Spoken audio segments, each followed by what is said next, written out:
एक बार एक बच्ची ने गार्डन में खेलते हुए एक इंसान को देखा जो पास ही की बेंच पर बैठा हुआ था और बहुत उदास, बहुत परेशान लग रहा था।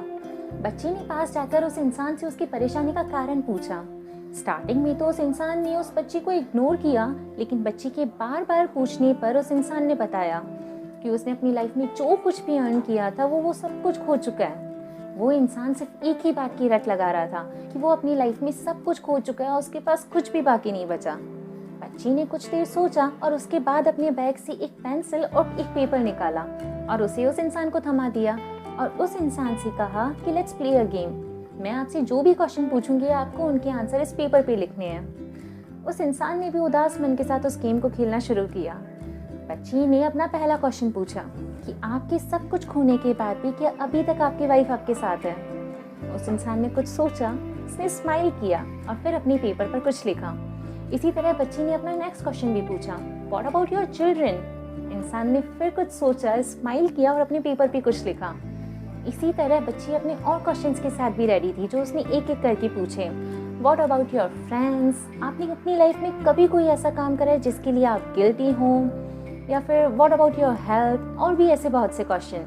बच्ची को अभी और भी बहुत से क्वेश्चन पूछने थे, लेकिन वो पेपर पूरी तरह से फिल हो चुका था। और इसके बाद बच्ची ने अपना लास्ट क्वेश्चन पूछा कि क्या आपको अभी भी लगता है कि आप अपनी लाइफ में अपना सब कुछ खो चुके हैं? बच्ची का क्वेश्चन सुनकर उस इंसान ने फिर एक बार उस पेपर पर अपनी नजर डाली जिस पर लिखा था, I have a wonderful wife जो मेरा साथ जिंदगी में कभी नहीं छोड़ेगी चाहे कुछ भी हो जाए। आई हैव 3 ब्यूटीफुल चिल्ड्रन जो मुझे अपनी लाइफ का रियल सुपर हीरो मानते हैं और हमेशा मेरे साथ रहेंगे मेरा सपोर्टिंग सिस्टम बनकर। जिंदगी में बहुत कम लोग होते हैं जिन्हें सच्चे दोस्त मिलते हैं और मैं उन्हीं में से एक हूँ, क्योंकि मेरे फ्रेंड्स मेरे लिए कुछ भी कर गुजरने को तैयार हैं। मैंने अपनी लाइफ में कभी भी ऐसा कोई गलत काम नहीं किया जिसके लिए मुझे शर्मिंदा होना पड़े। इस उम्र तक तो आते आते कई लोगों को बीपी, डायबिटीज जैसी बीमारियां हो जाती है। I am not one of them. मैं पूरी तरह से फिट एंड फाइन हूँ। उस इंसान की आंखों में आंसू थे।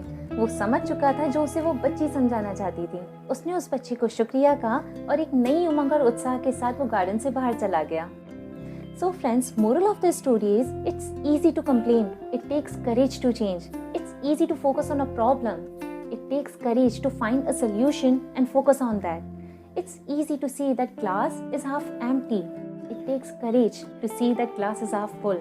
Sometimes we cry for whatever we don't have in our life. Instead of crying, let's try for that. Let's try to achieve that. Let's try to get that in your life. And be thankful for whatever you have in your life. My name is Jaya Manglani and we will meet soon again. Till then, take care and bye-bye.